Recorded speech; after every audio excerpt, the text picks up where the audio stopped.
Folks, this is 2 with 3D Cycle Parts. This is going to be a real quick video to show you how to use the Stalk delete kits for the Gen 3 KLR650, also the standard KLE500, other models like the KLX300, anything that uses this style blinker. If your stock turn signals look like this, this kit will most likely work. I actually developed the first version of these maybe a month after the Gen 3 KLR first came out.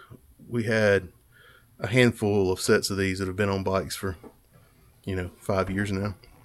They worked good. I just didn't like some things about the design and some other reasons. I just never really released them. Early on, people weren't really tearing the blinkers up on them as bad. Lately, in the last year or two, I've just gotten tons of requests of when we're going to come out with these. This is going to be a video to show you how to actually take apart the stock turn signal and put these parts on it.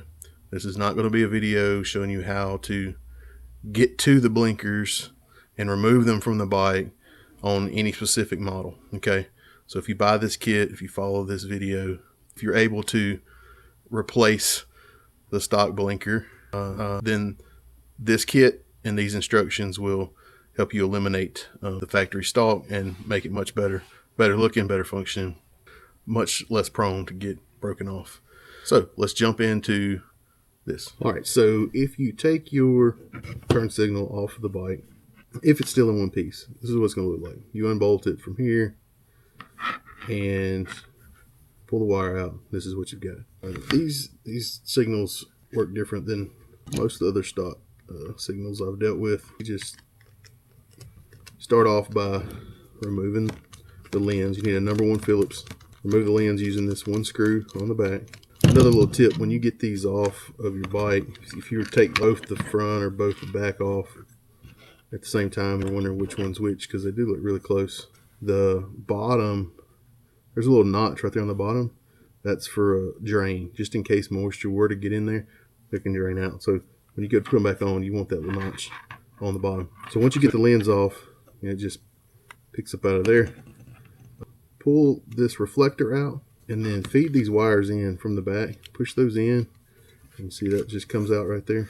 You can get to all your wires on the back. Pull these off. The longer one obviously is going to go to the outside. So you can tell which one's which. You don't have to really remember colors or anything on it. You can take this whole thing apart. Just pull that factory stock right out of the back. Then take your wires, feed those through. Sometimes it can help to straighten these out a little bit before you start. Just twist them a little bit. And you can get that off. Toss that. Actually, look at that for a second without the wires on it. So if you stick that back in place, you can see here the way these tabs right here on the reflector. So when that goes down in there, you can see it engages with a slot. That's what holds these together. So ours are made the same way. If you buy a kit, you're going to have 4 of each of these pieces right here. The kit's going to come with 4 of these adapters, 4 inner plates, and 4 screws. You're going to start off with this inner plate right here. It uses a slot in the top of it, just like the original. You're going to feed your wires through through the base. So feed those through there, stick them in here. You'll notice this only goes on one way, so that pushes in there like that. And you can go ahead and put your reflector back on. Make sure those are curved back around like they should be, and just pull these wires till you get the reflector in place. Line it up with that slot in there. Make sure this is fully seated the whole time you're doing that. It'll drop right in there and it's perfectly lined up. Take your your lens, put the slot under there, pop it in on the other side, and put your screw back in. Once you do that, the housing portion is prepped and ready to reinstall on the bike. All right, this is a tag bracket for the KLE standard model. I'm going to just stick this in from the outside, just like you would the factory setup. On the back side, you'll see that it drops into that spot right there. All that lines up. And then once you put that in there like that, you slide this around the wires, which is kind of hard to do. This position I'm in, trying to hold it where you can see it. Slide that slot around the wires and line your screw up the plate through the plate and into the adapter.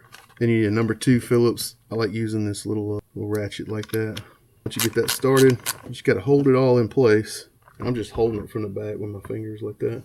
I like to put in the adapter in place and let it hold the torsion of turning it versus trying to hold on to the lens housing itself. Same way when you're doing these on the front, hold it in the bodywork and let the bigger piece hold it instead of putting the torque on the housing. Once you get all the slack out of that screw and it gets snug, you'll feel the difference. And that's what it'll look like. This is what it looks like all put together there. It's a lot shorter. These are the rears. They're a lot shorter. If you've noticed, you've probably noticed the front stalk is about twice that long. Same parts front and rear. No worries with that. Gen 3 KLR, KLE500 Standard Edition, KLX300. I think the KLX230 is the same ones. I'll show you a sneak peek. We've got the KLE500 Special Edition. That's the ones for those. Should be listed up about the same time. I'm sure there's other Kawasaki models that use this same interface right here that these will work on as well. Thanks for watching.